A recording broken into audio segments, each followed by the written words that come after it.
മലപ്പുറം പോത്തുകല്ലിൽ മഞ്ഞപ്പിത്തം പടർന്നു പിടിക്കുന്നതിന്റെ പേരിൽ മെഡിക്കൽ ഓഫീസറെ രക്തസാക്ഷിയാക്കാൻ നീക്കമെന്ന് KGMOA വീഴ്ച ചൂണ്ടിക്കാട്ടി പോത്തുകൽ മെഡിക്കൽ ഓഫീസറെ ജില്ലയ്ക്ക് പുറത്തേക്ക് സ്ഥലം മാറ്റിയതിനെതിരെ സമരങ്ങൾക്കൊരുങ്ങുകയാണ് സർക്കാർ ഡോക്ടർമാരുടെ സംഘടന. അവിടെ നമ്മൾ ശരിയായി മനസ്സിലാക്കേണ്ട ഒരു വസ്തുതയുണ്ട്. ഈ പോത്തുകൽ PHCയിലെ 3 മെഡിക്കൽ ഓഫീസറും ഒരു LSGD പോസ്റ്റുമാണുള്ളത്. ഈവനിങ് OP ആണ്. അതിൽ ഈ 3 മെഡിക്കൽ ഓഫീസറുള്ളതിലെ 2 മെഡിക്കൽ ഓഫീസർമാരെ വർക്കിംഗ് അറേഞ്ച്മെന്റ് വഴി വേറെ സ്ഥലത്തേക്ക് മാറ്റുകയാണ് ചെയ്തിട്ടുള്ളത്. അതിലൊരു ഡോക്ടറെ ഫെബ്രുവരിക്ക് ശേഷം ആഴ്ചയിൽ 3 ദിവസം ഗൈനക് OP നടത്താൻ വേണ്ടി വണ്ടൂരിലേക്ക് സ്ഥലം. സാധാരണ ഒരു മെഡിക്കൽ ഓഫീസർ ചെയ്യേണ്ട രീതിയിലുള്ള പ്രവർത്തനങ്ങളെല്ലാം തന്നെ ആ മെഡിക്കൽ ഓഫീസർ ചെയ്തിട്ടുണ്ട്.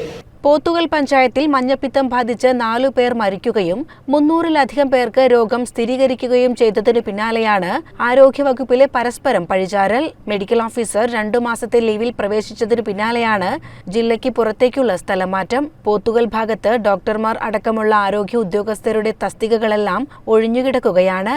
ജോലി ചെയ്യുന്നവർക്ക് അമിതഭാരം പ്രയാസമുണ്ടാക്കുന്നുണ്ട്. പുറമെ ആരോഗ്യവകുപ്പ് അച്ചടക്ക നടപടി കൂടി ആരംഭിച്ചാൽ പ്രത്യക്ഷ സമരത്തിലേക്ക് കടക്കുമെന്നാണ് KGMOAയുടെ മുന്നറിയിപ്പ്. CCN മലപ്പുറം.